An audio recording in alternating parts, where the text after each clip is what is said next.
പയറ് നേരെ അങ്ങോട്ട് കയറ്റി വിടുക അല്ലേ? പണ്ടൊക്കെ ഞാൻ പന്തൽ പോലെ ഇടുമായിരുന്നു. അപ്പൊ നമുക്ക് അതിന്റെ അടിയിലുള്ള പച്ചക്കറിക്കൊന്നും വെയിൽ കിട്ടാൻ ബുദ്ധിമുട്ടാണ്. അപ്പൊ അതുകൊണ്ട് ഒരു പരീക്ഷണാർത്ഥം ഞാൻ ചെയ്ത് നോക്കിയതാണ് ഇങ്ങനെ വെർട്ടിക്കലായിട്ട്. അപ്പൊ നന്നായിട്ട് കയറി പോണതുകൊണ്ട് നമുക്ക് നല്ലതായിട്ട് പറിക്കാനും കിട്ടുന്നുണ്ട്. അതുപോലെ ഇപ്പൊ പയർ ഇവിടെ കയറ്റണമെങ്കിൽ എന്റെ ചീര അവിടെ ഇരിപ്പുണ്ട്, കുഴപ്പമില്ല.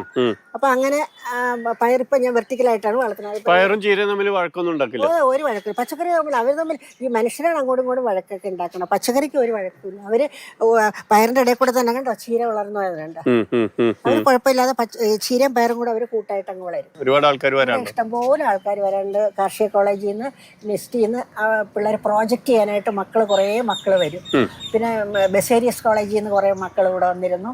അപ്പൊ പ്രോജക്റ്റ് ചെയ്യാൻ വരുന്നവർക്കൊക്കെ ഞാൻ എന്താണ് ചെയ്യണത് അത് പറഞ്ഞു കൊടുക്കും. അപ്പോൾ അതവർ അങ്ങനെ കൊണ്ടുപോയിട്ട് ഡൽഹിയിൽ നിന്ന് 2-3 കുട്ടികൾ വന്നിരുന്നു പ്രോജക്റ്റ് ചെയ്യാനായിട്ട്. അവർ ചോദിക്കണം ഈ കൃഷി എങ്ങനെ ചെയ്യും, മണ്ണെങ്ങനെ ഒരുക്കും.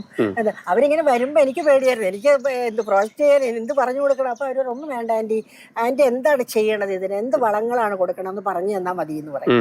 അപ്പോൾ അത് പറഞ്ഞു കൊടുക്കും. അവരതെല്ലാം നോട്ട് ചെയ്തിട്ട് പോകും. പിന്നെ ഒരു കാര്യം, ഈ ഇത്രയും ചെയ്യണേല് എന്റെ കൂടെ ഹെൽപ്പ് ചെയ്ത് നിൽക്കുന്നത് പുള്ളിക്കാരൻ തന്നെയാണ്. ഒന്നിച്ചാണ് ചെയ്യുന്നത്. ഞാനൊരു ഇതെടുക്കുമെങ്കിൽ പുള്ളിക്കാരൻ ഇതിനിടയിൽ കുഞ്ഞു കുഞ്ഞു വഴക്കുകൾ ഉണ്ടാക്കും. അതിന്റെ ഇലയെ തട്ടല്ലേ എന്നൊക്കെ പറയുമ്പോ ശ്രദ്ധിക്കാതെ അങ്ങനെയൊക്കെ ചെയ്യുമ്പോഴത്തേക്ക് എന്നാലും സന്തോഷമായിട്ട് നമ്മളിങ്ങനെ കൃഷി അങ്ങനെ ചെയ്യും.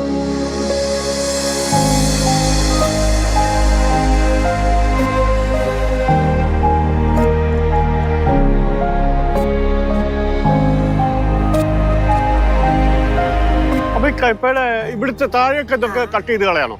പാവലും പടവലും ഒന്നാമത്തെ കാര്യം നടണം ഇങ്ങനെ ബേസിലാണ് നടണത്. ഇത് എന്റെ വാഷിംഗ് മെഷീന്റെ ഇതാണ് കേട്ടോ. പഴയതായപ്പോഴത്തേക്ക് അതിന്റെ ഇതെടുത്തു. പിന്നെ ഒന്നും നമുക്ക് കളയാനില്ല. നമ്മളെ വീട്ടിൽ ഉപയോഗമില്ലാതെ ഇരിക്കുന്ന ഇതൊക്കെ എടുത്ത് നമ്മൾ ചെയ്താൽ മതി. കുഞ്ഞു കുഞ്ഞു വേരുകളാണ് ഈ പാവലും പടവലത്തിന്റെ. വലിയ ചട്ടിയാ നല്ലത്. ബേസിൻ പോലത്തെ ആകുമ്പോൾ നല്ല സ്പ്രെഡ് ചെയ്ത് പോകും. പിന്നെ ഒന്നാമത്തെ കാര്യം ഈ വേര് പടരാൻ സമ്മതിക്കണം. പിന്നെ ഇതെന്തെന്ന് വെച്ചാൽ ഞാനൊരു പരീക്ഷണാർത്ഥം ആദ്യം ചെയ്തു നോക്കിയതാണ്. താഴേന്നുള്ള ഇല കട്ട് ചെയ്ത് വിട്ടപ്പോഴത്തേക്ക് നല്ലോണം ഈൽഡ് കിട്ടി. കുറേ പാവയ്ക്ക കൂടുതൽ കിട്ടി. പാലക്കാട് നമ്മുടെ എലവഞ്ചേരിയുള്ള കുറെ ആൾക്കാരെ കണ്ടിരുന്നു, കർഷകര്. അപ്പൊ അവര് എന്നോട് ആദ്യം പറഞ്ഞത് ഇതുപോലെ ഇങ്ങനെ കട്ട് ചെയ്ത് നിർത്തണം എന്നാ പറഞ്ഞത്. അവര് പാവയിലൊക്കെ പണ്ടേ അങ്ങനെ ചെയ്യാറ്. എനിക്കതൊന്നും അറിഞ്ഞൂടായിരുന്നു. ഞാനിങ്ങനെ 1-2 പ്രാവശ്യം അങ്ങനെ ചെയ്തു നോക്കിയപ്പോൾ ആ അവാർഡിന്റെ ഒക്കെ സമയത്ത് നിറയെ പാവലും പടവലും ഉണ്ടായിരുന്നു. അപ്പൊ അവരും ഇങ്ങനെ ചോദിച്ചു. ഞാൻ പറഞ്ഞു ഞാനൊന്ന് പരീക്ഷണാർത്ഥം ചെയ്തു നോക്കിയപ്പോൾ എനിക്കത് നല്ലതാണെന്ന് തോന്നി.